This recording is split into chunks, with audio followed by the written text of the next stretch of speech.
Ölkə və dünya siyasi gündəmindən xəbər verməyə, baş verənləri ekspertlərimizlə birlikdə təhlil etməyə gəlmişik. Nə baş verir sualı ilə yaxın bir saat ərzində evinizin qonağı olacağıq.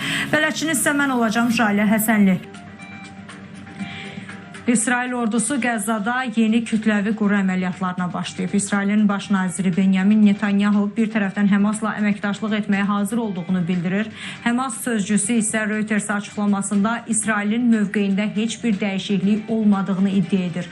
Görünən odur ki, Netanyahu Qəzzaya böyük hücuma başladıqlarını elan edir və minlərlə günahsız Fələstinli bu hücumdan xəsarət alır. Netanyahunun bu gedişi nəyə hesablanıb? Analitiklər hesab edir ki, Qəzza ilə bağlı Trumpla Netanyahunun bəzi məqamlarda bir-birinə zidd olan planı var. Söhbət hansı plandan gedir və toqquşan maraqlar regiondakı hadisələrin gedişatına necə təsir edəcək?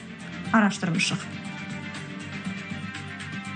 Qəzzada yeni hücum hədəflərini açıqlayan İsrail ordusu kütləvi quru əməliyyatlarına başlayıb. The Guardian'ın yazdığına əsasən buna səbəb Qətərdəki dolayı atəşkəs danışıqlarının heç bir irəliləyiş olmadan başa çatmasıdır. Buna görə də İsrail ordusu dağıdılmış Fələstin ərazilərində nəzarəti tam ələ keçirtmək üçün Qəzzada geniş quru əməliyyatlarına başladığını elan edib. İsrail ordusu bildirib ki, onun qüvvələri onlarla terrorçunu öldürüb. Terrorçuların infrastrukturunu dağıdıb və hazırda əsas mövqelərə yerləşdiriliblər. Analitiklər hesab edir ki, İsrailin Qəzzada geniş miqyaslı hərbi əməliyyatlarda məqsədi əraziyə nəzarəti tam ələ keçirtməkdir. Amma bu məqamda da Amerika Birləşmiş Ştatlarla İsrailin maraqları toqquşur.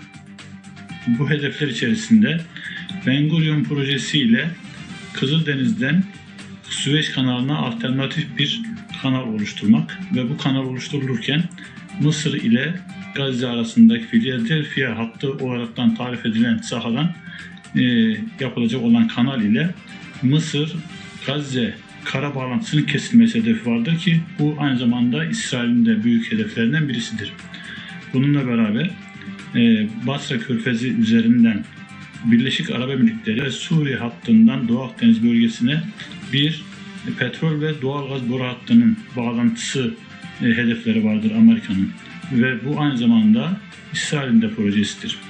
Müşahidələr göstərdi ki, ötən həftə ilk rəsmi səfərini yaxın şərqə edən Birləşmiş Ştatlar prezidenti Donald Trump silsilə görüşlər keçirsə də İsrailə getmədi. Amerika Birləşmiş Ştatlarının müdafiə naziri Pete Hegseth'in Tel-Əvivə planlaşdırılan səfəri də son anda ləğv edildi. İsrailin hərbi əməliyyatlara başlaması Amerika Birləşmiş Ştatlarının vitse-prezidenti Vance'in də İsrailə planlaşdırılan səfərini ləğv etməsinə səbəb oldu. Axios'un iddiasına görə Ağ Ev rəsmisi bu qərarı ilə istəmir ki, bu Trump administrasiyasının İsrailin Qəzza zolağında geniş miqyaslı əməliyyata başlamaq qərarını dəstəklədiyinə bənzəsin. Axios yazır ki, bu qərar Amerika Birləşmiş Ştatlarının İsrailin Qəzza zolağındakı hazırki siyasətinə münasibətini işıqlandırır.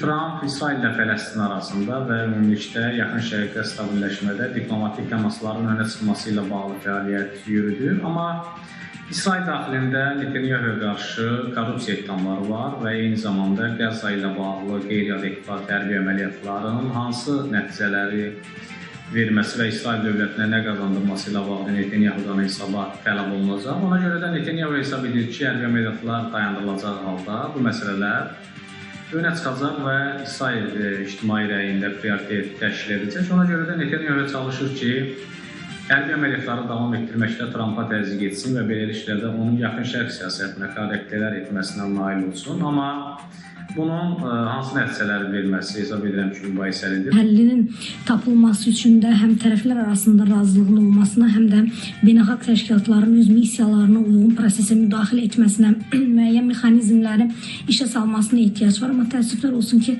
bu mexanizmlərin həm kasad olduğunu biz görürük, həm də coğrafiyanın olduqca strateji əhəmiyyəti nəzərə alınaraq bir çox tərəflərin maraq toqquşmasının hazırda mövcud olduğunu müşahidə etməkdəyik.